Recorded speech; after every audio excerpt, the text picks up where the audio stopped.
ఈ రోజే డౌన్లోడ్ చేయండి. మీ ఫేవరెట్ షోస్ చూడండి. ఏందబ్బే, మీకేమన్నా పిచ్చి పట్టుండదా? అరే, డిఎన్ఏ రిపోర్టే కౌశికీకి వాడికి సంబంధం లేదని చెప్తా ఉంటే మళ్ళా ఇది అబద్ధం అంటారేంది? అయినా వీడు మనింటి వారసుడో కాదో నిర్ణయించడానికి ఆ కాగితం ముక్క సరిపోదు. అయినా తల్లికి బిడ్డెవరో తెలీదా? ఏంటి సురేష్, నువ్వే మాట్లాడవే? నీ భార్యకి నువ్వైనా చెప్పు. డెలివరీలో కాంప్లికేషన్స్ వస్తే పక్క నుండి చూసుకోలేకపోయినా చేతకని వాడమా నీ కొడుకు. వాడికి కౌశికీకి చెప్పే హక్కు లేదు. కానీ నా భార్య ఆ బాబు నా కొడుకే అని చెప్పిందంటే నేను అదే నిజమని నమ్ముతాను.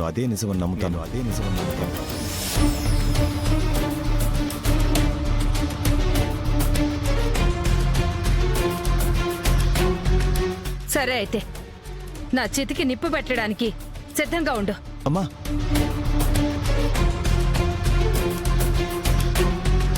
ఏంటి పిన్నిగారా మాటలు? అసలు ఇప్పుడు ఏం జరిగిందని అలా మాట్లాడుతున్నారు? ఇంకా ఏం జరగాలి?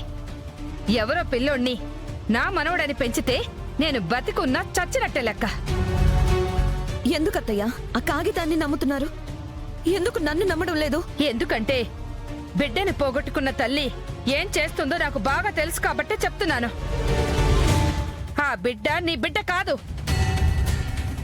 వెళ్ళి అనాథాశ్రమంలో చేర్పించండి.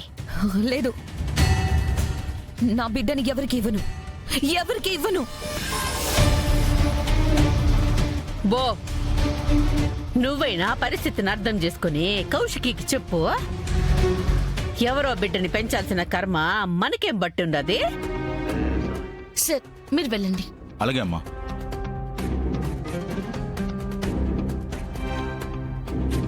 రిపోర్ట్లోనే ఏదో తప్పు ఉంది. మనం ఇంకో ల్యాబ్ లో డిఎన్ఏ టెస్ట్ చెప్పిద్దాం. అక్కడ కూడా మ్యాచ్ ఇవ్వలేదనొస్తే కౌశికి బిడ్డని అనాథ శరణాలయంలో వదిలేయాలి. కాదు కూడదు అంటే సురేష్ కి ఆ బిడ్డకి ఏ సంబంధం లేదని, వాడు సురేష్ బిడ్డే కాదని పేపర్ మీద రాసి సంతకం పెట్టేవాలి.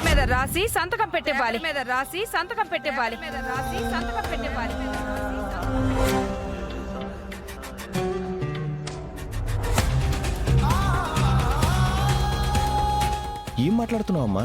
సురేష్, నా పంతం గురించి నీకు బాగా తెలుసు. నువ్వు ఒక్క మాట మాట్లాడినా నేను నిజంగానే చేస్తా.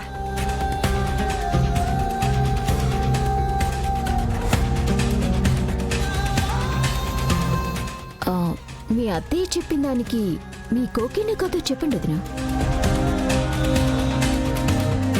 సరే, ఇంకో టెస్ట్ చెప్పిద్దాం.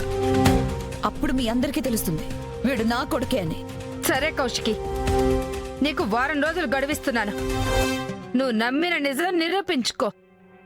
అలాగే.